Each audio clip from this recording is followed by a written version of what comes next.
നമസ്കാരം. കുരുക്ഷേത്ര യുദ്ധത്തിൽ 18 അക്ഷൗഹിണി സൈന്യങ്ങൾ പങ്കെടുത്തിട്ടുള്ളതിനെ കുറിച്ച് നിങ്ങൾ കേട്ടിട്ടുണ്ടോ?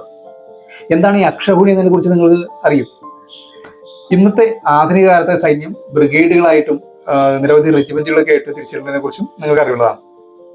അതേപോലെ തന്നെ പൗരാണിക കാലത്തും വിവിധ ഗ്രൂപ്പുകളായിട്ട് തിരിച്ചിട്ടുള്ള പ്രത്യേകം വിഭാഗങ്ങൾ സൈന്യത്തിലുണ്ടായിരുന്നു. ഈ അക്ഷൗഹിണിയെ കുറിച്ച് മഹാഭാരതത്തിൽ പറഞ്ഞിട്ടുള്ളത് പോലെ തന്നെ ഒന്ന് വിശദമാക്കി തരാം. അപ്പോൾ ഇതിഹാസ കഥകൾ കാണാം, കേൾക്കാം. കണ്ടിട്ട് ഇഷ്ടപ്പെട്ടാൽ ലൈക്ക് ചെയ്യാനും നിങ്ങളുടെ പ്രിയപ്പെട്ടവർക്കായിട്ട് ഷെയർ ചെയ്യാനും മടിക്കണ്ട. ഒപ്പം നിങ്ങളുടെ അഭിപ്രായങ്ങൾ കമന്റിൽ കുറിക്കാനും മറക്കണ്ട.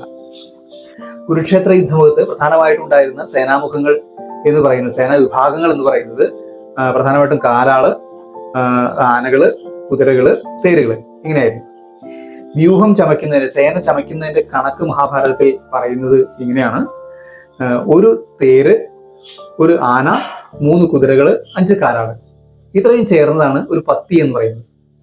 ഇങ്ങനെ 3 പത്തികൾ ചേർന്നത് ഒരു സേനാമുഖം, 3 സേനാമുഖം ചേർന്നത് ഒരു ഗുൽമം, 3 ഗുൽമം ചേർന്നത് ഒരു ഗണം, 3 ഗണം ചേർന്നത് ഒരു വാഹിനി. ഇങ്ങനെയുള്ള 3 വാഹിനികൾ ചേർന്നതാണ് ഒരു പൃതന. അങ്ങനെയുള്ള 3 പൃതന ചേർന്നത് ഒരു ചമു, 3 ചമു ചേർന്നാൽ ഒരു അനീകിനി. ഈ ഇതുപോലുള്ള 10 അനീകിനി ചേർന്നതാണ് ഒരു അക്ഷൗഹിണി. കിട്ടിയോ? നമ്മള് നിത്യവും കേട്ട് പരിചയം ഇല്ലാത്ത കുറെ വാക്കുകളായതുകൊണ്ട് മനസ്സിലാക്കാനായിട്ട് ചിലപ്പോൾ കുറച്ച് പ്രയാസം ഉണ്ടാവും. അതും അതായത് പ്യുവർ മലയാളമായിട്ടൊരു വാക്കുകളല്ല എന്ന് തോന്നലും ഇത് കേൾക്കുമ്പോൾ നിങ്ങൾക്കുണ്ടാവും. അക്ഷൗഹിണിയുടെ ആ ഒരു ബൃഹത്ത് ആയിട്ടുള്ളൊരു എന്താ പറയുക എണ്ണം, അത് ഇത്രയും പിരിവുകൾ കേട്ട് കഴിഞ്ഞപ്പോൾ നമുക്കത് മനസ്സിൽ കാണാൻ പറ്റും.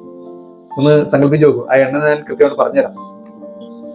അങ്ങനെ ആകെ നോക്കുമ്പോൾ 21,870 രഥങ്ങളും അത്ര തന്നെ ആനകളും, അതേപോലെ 1,09,350 കാലാളുകളും 65,610 കുതിരകളും, ഇത്രയും ചേർന്നതാണ് ഒരു അക്ഷൗഹിണി എന്ന് പറയുന്നത്. ആ എണ്ണം നിങ്ങളൊന്ന് സങ്കല്പിച്ചു നോക്കൂ. ഇതേപോലെയുള്ള 18 അക്ഷൗഹിണി സൈന്യങ്ങളാണ് ഈ ഒരു യുദ്ധത്തിൽ, കുരുക്ഷേത്ര യുദ്ധത്തിൽ പങ്കെടുത്തതെന്ന് മഹാഭാരതത്തിൽ പറഞ്ഞിട്ടുള്ളത്. അതായത് കൗരവപക്ഷത്തെ 11 അക്ഷൗഹിണിയും പാണ്ഡവപക്ഷത്തെ 7 അക്ഷൗഹിണിയും ചേർന്നിട്ട് 18 അക്ഷൗഹിണി സൈന്യങ്ങളാണ് ഈ ഒരു അതിബൃഹത്തായിട്ടുള്ള രക്തരൂക്ഷിത യുദ്ധത്തിൽ, കുരുക്ഷേത്ര യുദ്ധത്തിൽ പങ്കെടുത്തിട്ടുള്ളത്. ഇങ്ങനെയുള്ള ഈ 18 അക്ഷൗഹിണി സൈന്യം അതാണ് കുരുക്ഷേത്ര ഭൂമിയിൽ ഒത്തുകൂടിയത് യുദ്ധത്തിനായിട്ട്.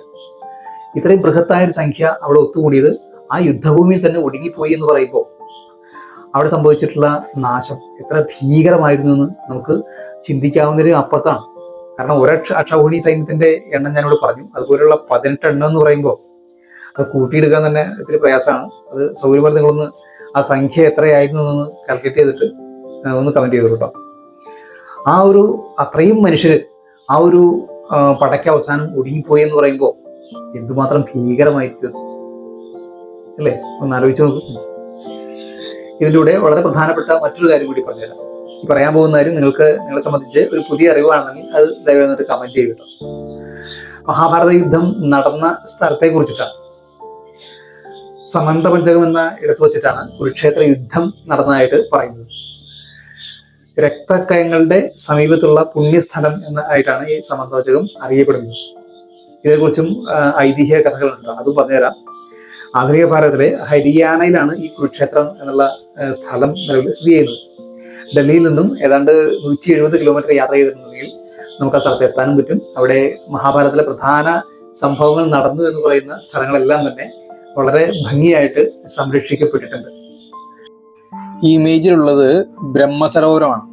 പഞ്ചപാണ്ഡവർ പണി കഴിപ്പിച്ചു എന്ന് കരുതപ്പെടുന്ന ക്ഷേത്രമാണിത്. അതേപോലെ തന്നെ ദുര്യോധനൻ അമ്പയെ തോൽവി ഏറ്റുവാങ്ങിയിട്ട് കുളത്തിൽ ഒളിച്ചിരുന്നു എന്ന് മഹാഭാരതത്തിൽ പറയുന്നുണ്ട്. അത് ഈ തടാകത്തിനകത്തായിരുന്നു എന്നാണ് പറയപ്പെടുന്നത്. തേരിലേറിയിരിക്കുന്ന ശ്രീകൃഷ്ണനും അർജുനനും കൊടിക്കൂറയിൽ ഹനുമാൻ സ്വാമിയും ഇരിക്കുന്ന വലിയൊരു ശില്പം ഇവിടെ കാണാനുണ്ട്. എന്തൊരു വലുപ്പത്തിലാണ് അതിന്റെ നിർമ്മാണം എന്ന് കണ്ടു നോക്കൂ. മഹാഭാരതത്തിലെ അതിദാരുണമായി അഭിമന്യുവിനെ വധിച്ച സ്ഥലത്താണ് അഭിമന്യുവിന്റെ ശില്പം ഒരുക്കിയിട്ടുള്ളത്, അഭിമന്യുപുര എന്ന പേരിൽ. ഈ കാണുന്നതാണ് ഭീഷ്മകുണ്ട്, ഭീഷ്മർ ശരശയ്യയിൽ കിടന്ന സ്ഥലം. ഇവിടെ വെച്ചാണ് അർജുനൻ പിതാമഹന്റെ ദാഹം ശമിപ്പിക്കാനായിട്ട് അമ്പെയ്ത് ഗംഗാദേവിയെ ആനയിച്ചത്. ഈ കാണുന്നത് ഏറ്റവും പ്രധാനപ്പെട്ട രംഗം സംഭവിച്ചൊരു സ്ഥലമാണ്. ഭഗവാൻ അർജുനന് ഗീതോപദേശം നൽകിയത് ഇവിടെ വെച്ചായിരുന്നു.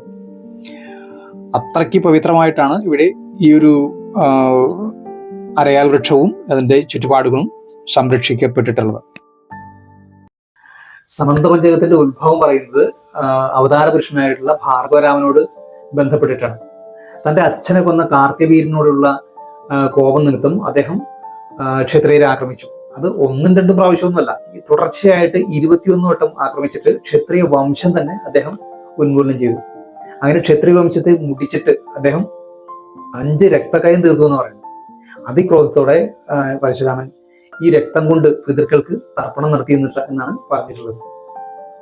പരശുരാമൻ നൽകിയ തർപ്പണത്തിൽ തൃപ്തരായ ഋജീകൻ മുതലായ പിതൃക്കള് അദ്ദേഹത്തിന് മുന്നിൽ വന്നിട്ട് പറഞ്ഞു, ഹേ രാമ, നീ നൽകിയ പ്രവൃത്തിയിൽ, നീ നൽകിയ തർപ്പണത്തിൽ ഞങ്ങൾ പ്രീതരായിരിക്കുന്നു. നിനക്ക് ആഗ്രഹമുള്ള വരം ചോദിച്ചു കൊടുക്കുകയാണ്. താൻ ചെയ്ത അതിക്രൂരമായ പ്രവൃത്തിയുടെ ആ പാപഫലം തന്റെ തലയ്ക്ക് മുകളിൽ ഉണ്ട് എന്ന് പരശുരാമന് വ്യക്തമായിട്ട് അറിയാമായിരുന്നു. അതുകൊണ്ട് അദ്ദേഹം പറഞ്ഞു, ഞാൻ ക്ഷത്രിയരെ മുടിച്ചതിൽ നിന്നുണ്ടായിട്ടുള്ള പാപം തീർത്തു തരണമെന്ന് ആവശ്യപ്പെടുകയും ഒപ്പം താൻ രക്തം കൊണ്ട് തീർത്ത കയങ്ങൾ ഭൂമിയിൽ വരും കാലങ്ങളിൽ പുണ്യതീർത്ഥങ്ങളായിട്ട് അറിയപ്പെടാനും ഉള്ള അനുഗ്രഹം അദ്ദേഹം പിതൃക്കളോട് ചോദിച്ചു വാങ്ങി. നമ്മൾ ആദ്യം പറഞ്ഞില്ലേ ഹരിയാനയിലെ കുരുക്ഷേത്ര ഭൂമിയെ പറ്റി. അവിടെയുള്ള 5 തീർത്ഥകുളങ്ങൾ ആ പഴയ രക്തകയങ്ങളായിരുന്നു എന്നാണ് പറയപ്പെടുന്നത്. ഈ കുരുക്ഷേത്ര യുദ്ധത്തിന് മുമ്പും അതിനുശേഷവും അവിടെ ഈ കുരുക്ഷേത്ര ഭൂമിയിൽ സമന്ത പഞ്ചകത്തില് നിരവധി യാഗങ്ങളും നിരവധി തർപ്പണങ്ങളൊക്കെ നടന്നിട്ടുണ്ട് എന്നാണ് പറയുന്നത്.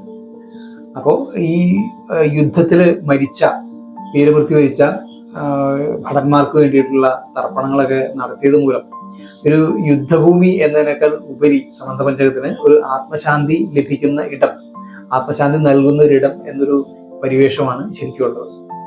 യുദ്ധവും ഹിംസയും ഒക്കെ അവസാനിപ്പിച്ച് ധർമ്മത്തിന്റെ പാതയിലേക്കുള്ള മടങ്ങിവരവ് സാധ്യമാക്കുന്ന ഒരു ഇടമാണ് സമന്ത പഞ്ചകം. ഭൂതകാലത്തെ രക്തച്ചൊരിച്ചിലിന് സാക്ഷിയായി നിന്നതും അതേപോലെ തന്നെ ഭാവിയിലേക്കുള്ളൊരു പ്രതീക്ഷ നൽകുന്ന തരത്തിൽ തർപ്പണങ്ങളൊക്കെ നടത്തുന്ന ഒരു ഇടം എന്നായിരിക്കും. അങ്ങനെ 2 കാര്യങ്ങൾ ഒരേ സമയം ഓർമ്മിപ്പിക്കുന്ന ഒരു പ്രാധാന്യമേറിയൊരു സ്ഥലം തന്നെയായി മാറി സമന്ത പഞ്ചകം. അപ്പോൾ ഇന്നത്തെ വീഡിയോ പൂർണ്ണമായിട്ട് കണ്ടവർക്ക് എന്തൊക്കെ കിട്ടി? അക്ഷൗഹിണി പടയുടെ പൂർണ്ണമായിട്ടുള്ള കണക്ക് കിട്ടി.